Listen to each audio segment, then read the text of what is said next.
I was nearly poisoned at my sister's wedding. Then I shut the inheritance scheme out and watched her own marriage collapse. The California afternoon sunlight sparkled as it reflected off the chandeliers in the Grand Pacific Hotel. Standing in front of the dressing room mirror, I felt a flutter of excitement in my heart as I applied my lipstick one final time. Today was my sister Jessica's wedding day. Jessica had finally found her soulmate, and I was filled with joy, wanting to celebrate her from the bottom of my heart. "Maggie, are you ready?" My husband Robert called out as he knocked on the door. His voice carried its usual gentleness mixed with the nervous tension that comes with important occasions. "Just 2 more minutes," I replied, giving myself a final check in the mirror.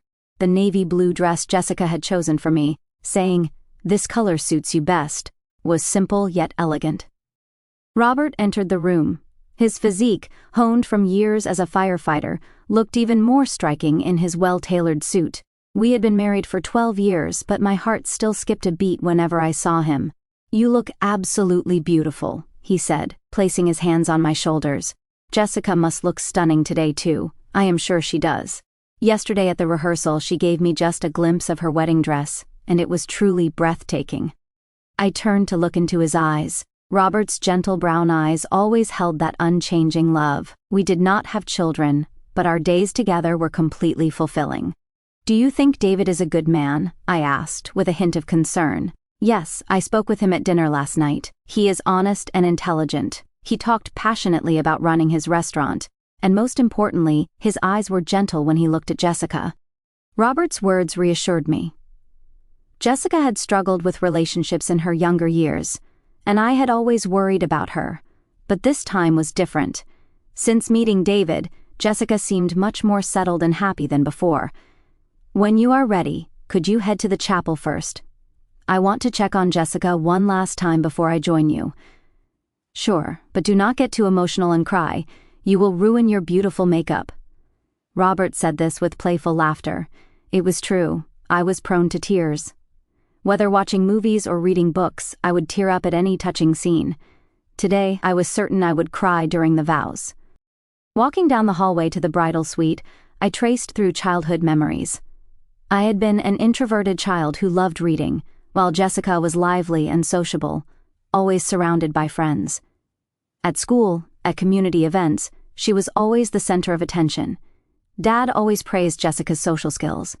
"Jessie has a special charm that draws people to her," he would often tell Mom. Meanwhile, I was usually described as Maggie is serious and hardworking, but she could use more initiative. After Dad passed away 5 years ago, Jessica and I grew closer than we had ever been. As adults walking our own paths, the childhood competitiveness had naturally faded. Especially after spending Dad's final days together, we had come to appreciate the importance of family bonds. When I knocked on the bridal suite door, I heard Mom's voice from inside. "Margaret, come in, dear." Entering the room, I saw a bride more beautiful than I could have imagined. Jessica's wedding dress was a classic design with delicate lace accents on silk satin, perfectly highlighting her natural beauty. "Jessie, you look absolutely gorgeous." My voice trembled slightly with emotion. Jessica turned and smiled. Her smile held that special radiance that only truly happy women possess. "Thank you, Maggie. You look wonderful too." Mom, making final adjustments, said, "You both look so beautiful. Your father must be watching over this day from heaven." The 3 of us held hands and shared a quiet moment together. The chapel at the Grand Pacific Hotel was decorated like a scene from a movie. White roses and calla lily bouquets adorned the altar, and crystal chandeliers hanging from the ceiling sparkled in rainbow colors under the afternoon sunlight. Over 100 guests sat quietly waiting for the ceremony to begin in the solemn atmosphere. I sat next to Robert, looking around while holding the program. Relatives from both Dad's and Mom's sides, along with friends of the bride and groom, had gathered to celebrate this special day. Mom sat in the front row, occasionally dabbing her eyes with a handkerchief. She must have been feeling lonely that Dad was not there. "Those are Jessica's college friends over there," Robert whispered to me. They were dressed in beautiful gowns, chatting with affection for the bride. Jessica had been popular since her student days and had maintained close relationships with many friends after graduation. I truly admired that about her. When the organ began to play, the entire venue fell silent. David took his place at the altar with the minister. He looked a bit nervous, but his expression was filled with deep love and determination. He was a man with quiet charm who had also achieved success as a restaurant owner. I could understand why Jessica had chosen him. The music announcing the bride's entrance began as everyone in the venue turned around. First, the bridesmaids walked down the aisle beautifully. Then, finally, Jessica appeared, supported by Mom's arm. I gasped, though I thought she looked beautiful in the dressing room. Seeing my sister in the sacred atmosphere of the chapel surpassed even that beauty. The train of her dress spread gracefully across the floor, and her veil fluttered gently with each step. Mom walked with pride and perhaps a touch of melancholy as she held Jessica's arm.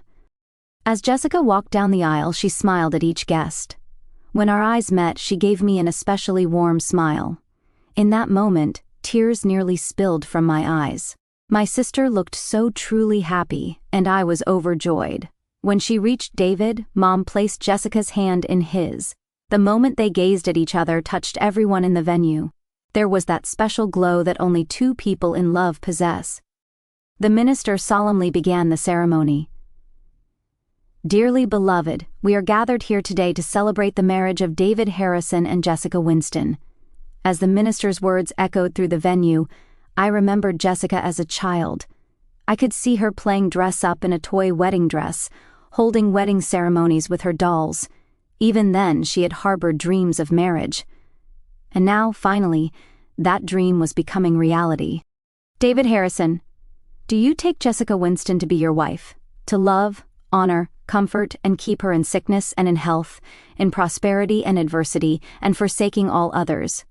Be faithful to her as long as you both shall live. I do. David's voice was strong and full of conviction. Tears glistened in his eyes, too. Jessica Winston, do you take David Harrison to be your husband, to love, honor, comfort, and keep him in sickness and in health, in prosperity and adversity, and forsaking all others? Be faithful to him as long as you both shall live. I do. Jessica's voice was clear and rang beautifully.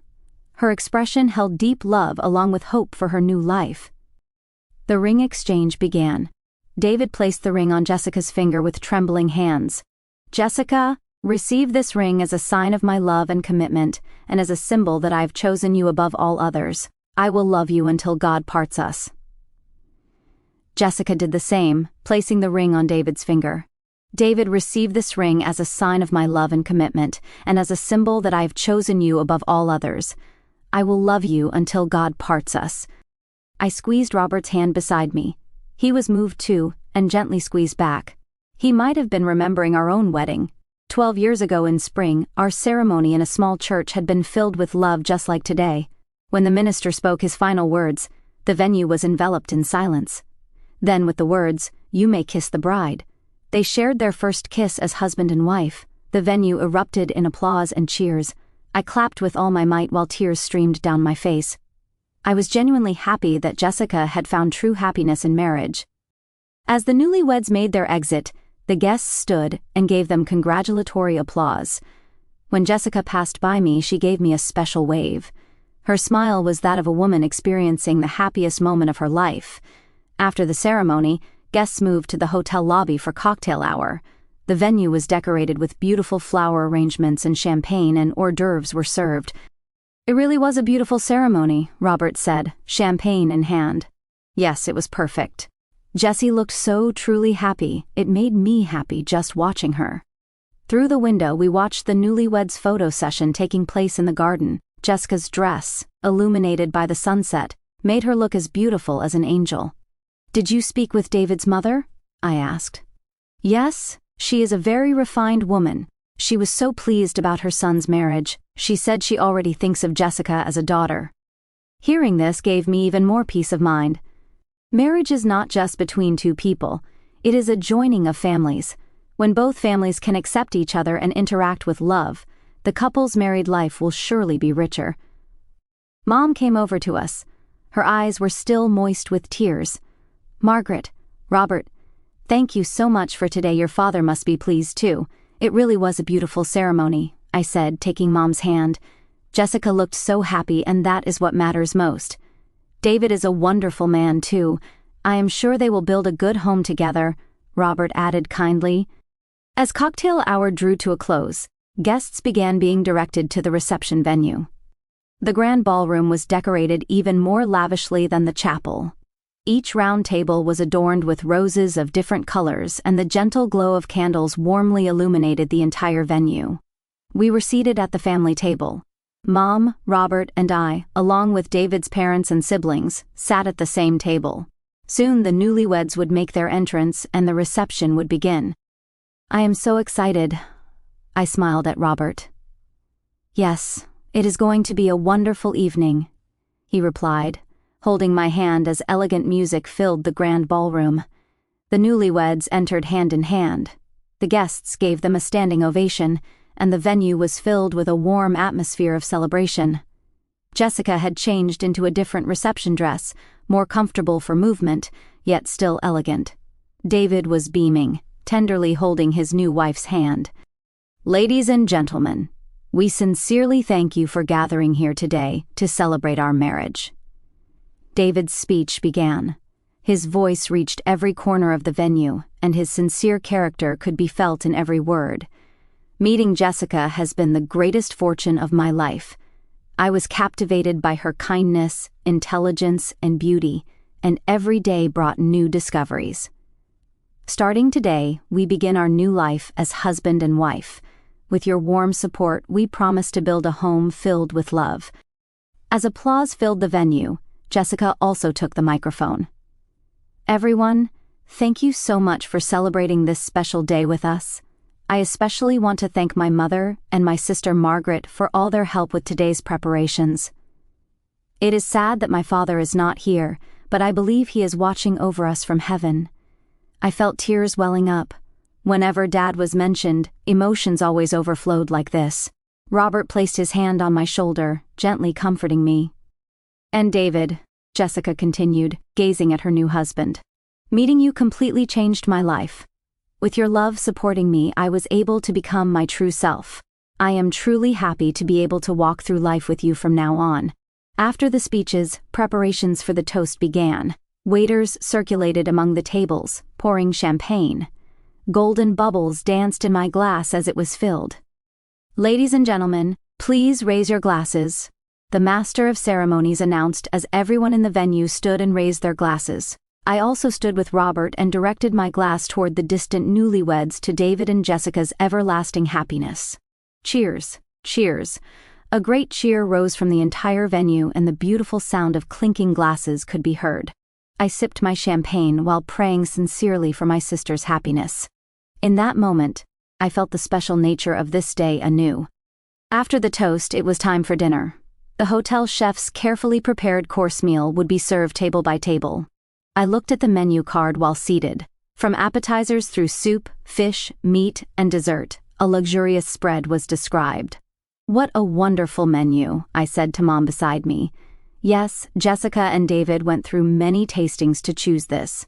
The beef Wellington main course is especially David's favorite. I wonder if it is a popular menu at his restaurant too. It seems so. We should go eat there sometime.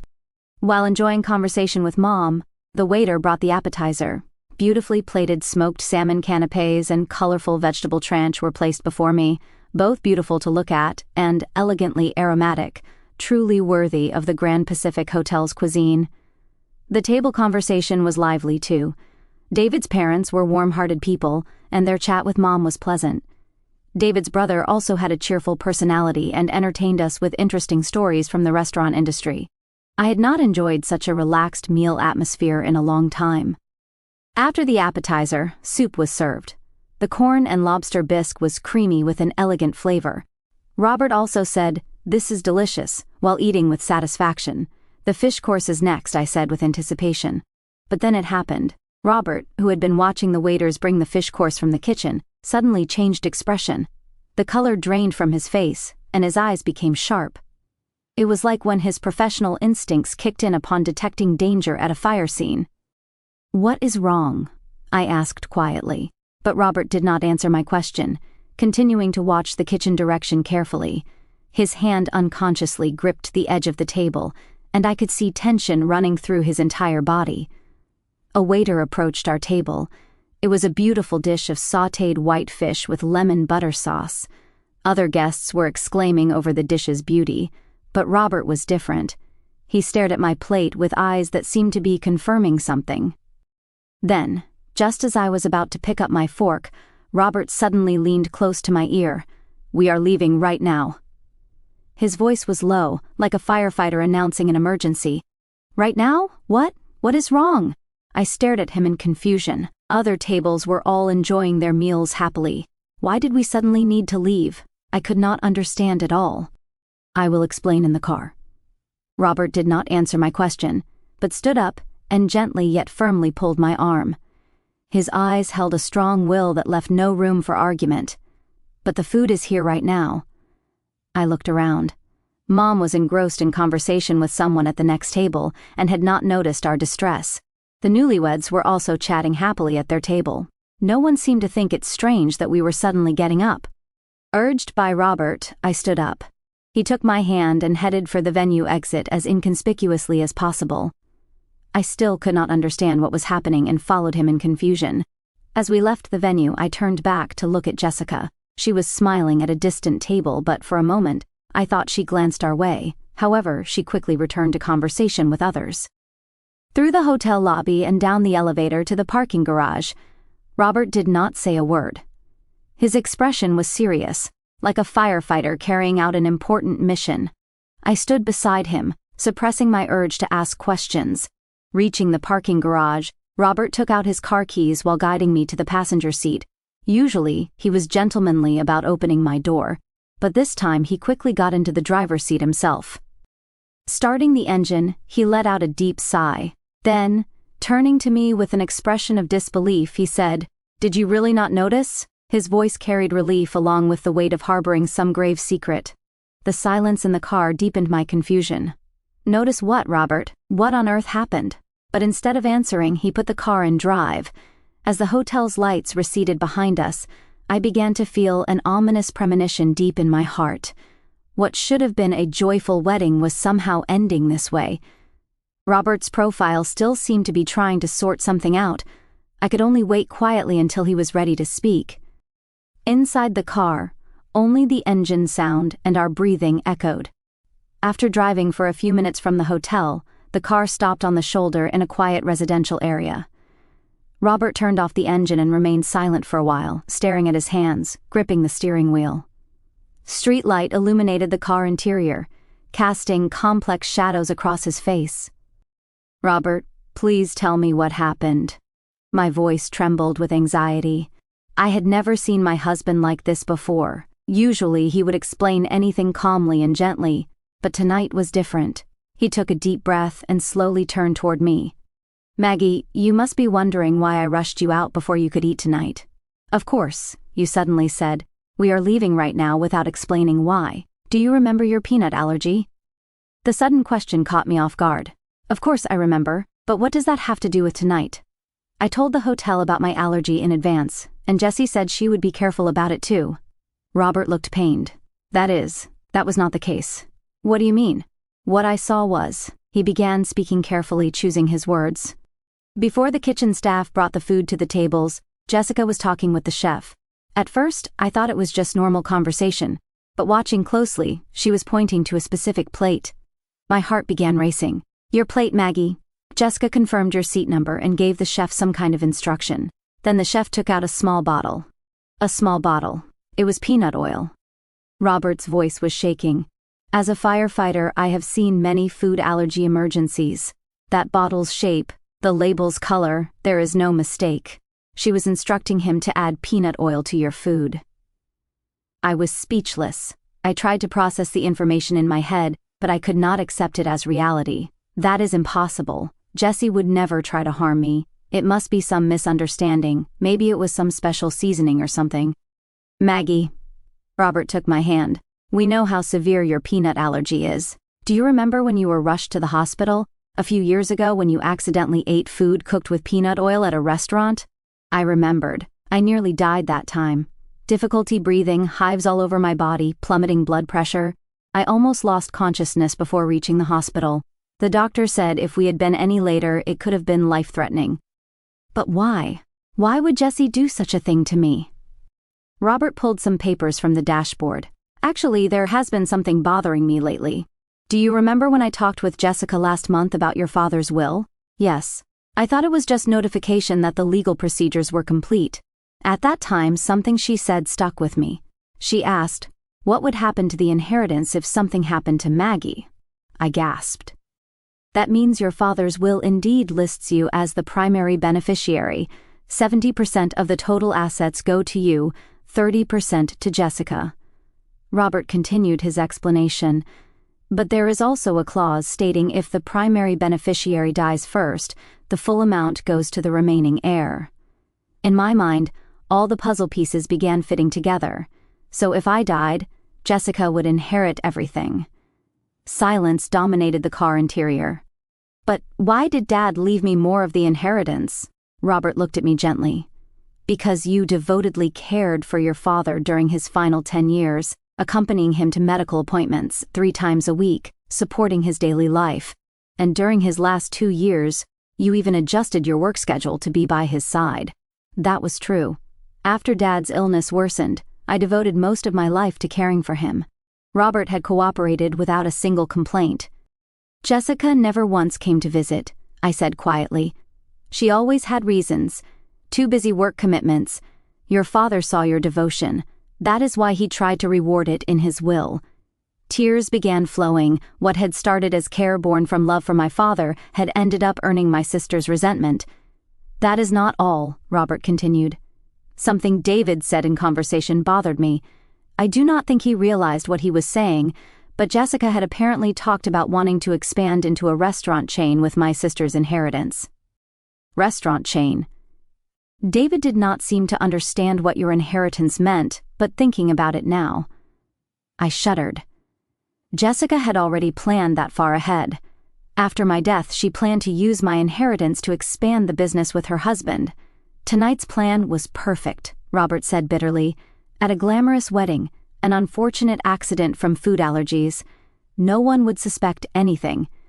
The car was again enveloped in silence. I stared at my hands, trying to accept reality. My sister, whom I loved and trusted, had tried to kill me. For money. Robert, I finally spoke. If you had not been there, I would have. I will not let anything happen to you. He squeezed my hand firmly. Protecting you is my mission. What should we do now? Robert took out his cell phone. First, I will make an anonymous report to the hotel that there is suspicion someone deliberately added allergens to a guest's food who has food allergies, and then gather evidence, record tonight's events in detail, and take legal action if necessary. I nodded. It was a painful decision, but I had to do the right thing. Maggie, Robert looked at me. You have a real family. People who love and protect you. Blood relation alone does not make family.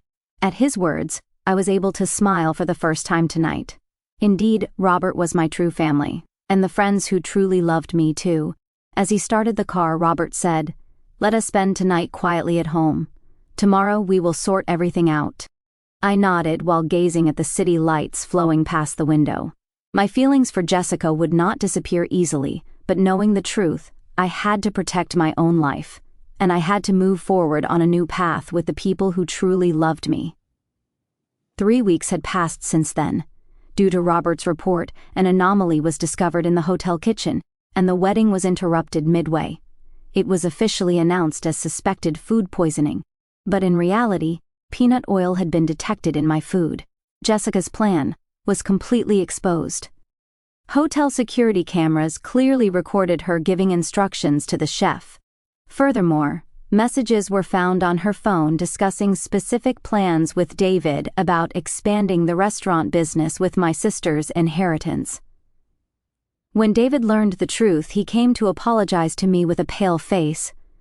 I did not know anything. If I had known, I absolutely would have stopped it. His words were sincere, and I decided to believe him. He too was a victim deceived by Jessica. "I am proceeding with divorce," David said when he visited our home a few days later. "I cannot begin married life this way. The fact that Jessica was using me to try to harm you. There was deep sadness in his eyes. The reality that the woman he thought he loved was actually a completely different person must have been a great shock for him, too. I have not spoken directly with Jessica herself yet. She is trying to make contact through lawyers, but I am not ready for that yet. The pain of sisterly bonds built over many years crumbling in one night was not something that would heal easily. When Mom learned the facts, she could barely eat for about 2 days. Then through tears, she apologized to me. "Margaret, I doted on Jessica and failed to understand your feelings. Even when you were caring for your father, I relied entirely on you and never asked anything of Jessica. That led to this result." I embraced Mom while saying, "It is not your fault, Mom. This was Jesse's choice. All we can do now is cherish each other going forward." Currently, Jessica is charged with attempted murder. Her lawyer is claiming temporary insanity, but the evidence of premeditated crime is too clear for that argument to likely succeed. My daily life is gradually returning to its former peace. My work as a real estate agent is going smoothly, and Robert continues to support me as always, but the biggest change is that my gratitude toward the people around me has deepened. Last week, my longtime friend Sarah visited our home. When she heard about the incident, she said, "Blood relations do not matter. The people who truly love you are your real family." She was absolutely right. Robert, of course, but also Sarah and other friends, workplace colleagues, neighbors, the people who genuinely care for and support me. They are my true family. This morning, while making breakfast with Robert in the kitchen, I said, "If you had not been there that night, I would not be here now. You are the most precious person to me. I am truly glad I could protect you," he replied, putting his arm around my shoulder. Outside the window, a new day was beginning. I took a deep breath. Though it was a painful experience, it taught me what was truly important: heart connections over blood relations, pure love over self-interest. My life continues. This time, building deeper bonds with people who truly love me, and someday, when the time comes, perhaps I will be able to forgive Jessica. But for now, I want to cherish myself and the people who protected me,